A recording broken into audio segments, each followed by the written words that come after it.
This is the Association postgame. I'm MJ Acosta-Ruiz here in our LA studio with 16.5-year veteran Robin Lopez and our NBA insider Chris Haynes. Guys, what a night in LA. Game 5 between the Rockets and the Lakers did not disappoint. Crazy finish. It looked like the Lakers would be able to mount some kind of comeback, but in the end, the Rockets out-strategized them a little bit at the end there. Yeah, Lakers, they had a chance. They had an opportunity there. A missed shot here and there really did them in, but it was a pretty good game. Felt like an Eastern Conference field, 99-93 game. That's not common in today's NBA. Yeah, for sure. What stood out to you? Reed Shepherd, you had a lot of players step up for Houston, but he had a lot of big plays down the stretch. Yeah. No, he did, and everybody stepped up and knew that they had to get it done or the season was over. We will have full post-game reaction, including live pressers from both teams, plus full highlights and analysis of everything going on today here on the Association. But let's show you how this one in the city of Los Angeles, double figures. They were led by Jabari Smith's 22 points. Houston made 14 three-pointers, the most they've made in a game this series. Austin Reeves had 22 in his return. Here's Shingun after the win. Very much, Alpi. You all rewatched the last. Shingun says they're coming back and they're going to win Game 7. Do you agree? I mean, they've already come back from 3-0 to 3-2. They're only the 16th team to ever do that. Now, 2 more games, that would be a help. 7. And points off turnovers. 15 turnovers for the Lakers that led to 18 points for Houston. And then on the other end, 11 turnovers for Houston, 13 points. So those 2 things right there, I think, separated the Lakers. They didn't have any shot making on the outside and the perimeter. That cost them. But, you know, this is going to be a tough game. You could make the case, all the teams that are up 3-2 or whatever the situation may be, that they all can potentially go to distance. I can see every single series going to distance. Some may favor more than others, but this one right here, this is one as well. Yeah. All right, let's take it to the podium. Coach Ime has just sat down at the mic. Ime, first thoughts, what do you think led to the win tonight? Really good defense. I mean, anytime you hold a team to under 100, but 93 specifically, great job there. Outside of 5 early turnovers, took care of the ball, got shots, and just a lot of great contributions from a lot of guys. You know, the bench was great. Aaron, Josh, Dorian all coming in, contributing 18. Jabari is phenomenal all night. Reed making plays. I'm in as well. I think Alpi really controlled the game. You know, to have 14, 9, and 8 on 9 shot attempts, I think it was. Really controlled the game. Best passing out of the flood. He had some turnovers there, but overall controlling the game and just a lot of really good contributions from everybody. What did you think of Reed's defense, particularly when he got isolated? Good. I mean, the thing is, don't get just blown by. You know, make them go east-west for a minute. We can send a little bit of help, but in general, all night, I think all of our guys were great. You know, Reed, we had him in coverage at time, and then we switched him late, and I think him and Alpi did a really good job with the switching late. There was a lot working against y'all after those first 3 games. You know, the way y'all lost Game 3 at the end, KD being out. What was the key to just kind of finding the belief necessary to win these last 2 games? That we played good enough to win, obviously, that game. But the next game, like I said, I think we had 3 or 7 really good quarters in a row. The following 3 in Game 3, and then obviously Game 4 as well. And so to put that effort together overall gave us confidence. You know, we know where we could be if we finish the game in that last 30 seconds, but doesn't take away from the positives that we had in those, you know, for the most of the game. And so we have that to lean on and saw a lot of good things that we did. And one of your key messages after that Game 3 was grow up, right, to your guys. How much have you kind of seen them grow up in these last 2 games? Yeah, big time performances by everybody, you know, across the board. And you're starting this really young lineup, and they are somewhat battle tested now. You know, Reed going through it for the first time, and it wasn't, like I said, it wasn't grow up to that extent because of age or whatever. It's just show growth in certain moments and progress in certain moments. And obviously in the game situation where you turn the ball over twice and foul the shooter and some of those things, you want to show growth. And I think we did that tonight when they trapped late, handled it with poise, got the shots we wanted, and you know, made our free throws. Ime, you mentioned that last sequence. JJ, it seemed like you got off to a pretty good start in the first quarter. Did you see anything flip at the start of the second quarter? Any difference makers there? Yeah, again, another period in the second quarter where we just turned the ball over. Certainly had some long stretches where we didn't have successive turnovers, but that was part of it.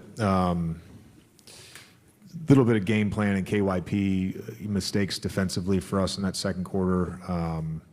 You got to give them a lot of credit. They made shots tonight, including some guys who, normally don't make threes. I think our defense, you hope 99 is enough to win, and we just couldn't make shots. Missed some layups. Certainly had some good looks from three that didn't go down. But we'll take a look at the whole process and take a look at the substitution patterns and figure out where we can be better in Game 6. JJ, Marcus has been so important here in this series, but some of the turnovers tonight in particular felt like they were pretty big. Just what is sort of like an acceptable turnover against this team, and what are the ones that are just like the non-negotiables? It's hard because the players see stuff on the court, and it's easy for us to look back on film or armchair quarterback it. I do think we had 2 of those turnovers where we get a stop and we throw the ball ahead out of bounds.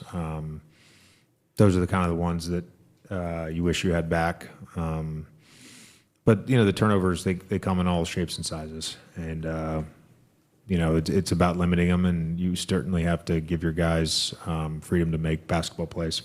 I would say in general, though, turnovers of aggression are okay. Turnovers of passivity are not. Coach Austin came back and scored 22, started in the third quarter. What do you think overall about his game? I thought he was aggressive, did a nice job of driving. He'll find his rhythm. JJ, you mentioned that they made shots and they shot it pretty decent from 3. Some of those open looks, were those the right double teams inside and they just made the open looks? Is that kind of what happened? There's one taser on the board. He made 2. Those are fine. I think it's like the overreaction to a Josh Okogie closeout, and we don't have a low man, we don't have a taser shift off Thompson, he gets a layup. It's those type of things. The transition talk in the third where they get a transition 3, we don't communicate in transition. Those are the threes that we don't want to give up. JJ, throughout the year, part of your job has not been always tactician. There's been like a pretty hearty element of psychology in all of this for you. What is that message to this team right now? You just use the word overreact like on the court in a play, but like what is the right type of reaction to this moment? And I guess kind of how do you view your job over the next 48 hours with your group? It's the first team to win 4 games in a series. We happen to have won the first 3. They happen to have won the last 2. We've got to be better. Thank you.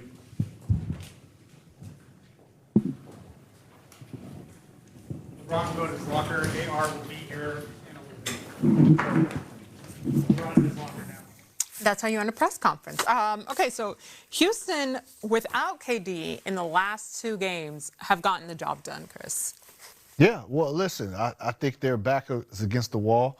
And, again, these are young guys who want to prove that they belong. They want to prove that they are vital members of this team. Jabari Smith, Sagoon, those guys, Thompson, they believe that they can do more. But they understand that they're playing with a Hall of Famer. So they have to relax their games a little bit. So now this is the opportunity to showcase to the franchise, to the fan base, that they can do a little bit more and should have a little bit more freedom. So I think they're playing a little bit more free and relaxed. Not to say that they can't do that with KD, but when you know that you're going to get a lot more touches, you tend to play with a little bit more confidence. And I think that's what I'm seeing with this young group. I think that's the most impressive facet of the past 2 games for the Rockets. You got to look at them. This is a high-pressure situation. Go up and down the roster. That's a pretty young team. Alpi is still relatively young into his career, and the rest of the guys are kind of pups, and they're going out there in a playoff situation where it's do or die, and they've won the past 2 games. That's a heck of a thing to do. Do you expect to see KD back in the series? I mean, they've bought themselves a little bit more time here. Right now, they're ruling him day to day, so I think there's a good chance he could return. Houston, they're on a roll right now. 2 wins in a row. Do you want to listen? If KD's healthy, you got to put him out. 100%. You got to put him out. I was going to go somewhere else, but if he's healthy, you got to put him out there, regardless of if they're on a roll or not, and you figure it out from there. But whether KD comes back or not, the series is going back to Houston. They're going to have home court advantage for that game, so they should be in good position regardless. Austin Reeves in his return after missing, 9 games with that injury. 22 points in 33 minutes. Is that what you expected to see from him? Coming off the bench, by the way. It was okay. I mean, he was 4 of 16 from the field, so he didn't shoot it well, but he did get to the free throw line. I think he got there 13 times. I believe he's 12 or 13 from the free throw line. Yep.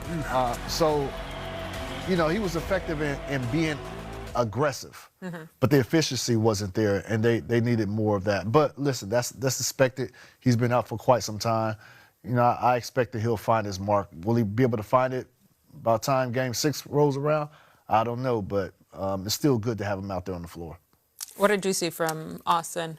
I mean, he got a standing ovation. Of course, the fans ready for him to be back in the mix to just bolster this offense. Yeah, I mean, I think, like Chris said, he was rested. I think it's been since April 2nd, since he's played. That's to be expected. The Lakers lineup, it kind of needs all the help it can get right now. You got Bron out there, and everybody else doing what they can. Luke Kennard's not going to go out for 30 every game. So to have Austin Reeves, who is a consistent scorer for this Lakers team, that's going to be a boon for them just in general from the bat. LeBron James, just kidding. Hit a pin on LeBron James for a second. We do have Austin Reeves, who just sat down on the podium.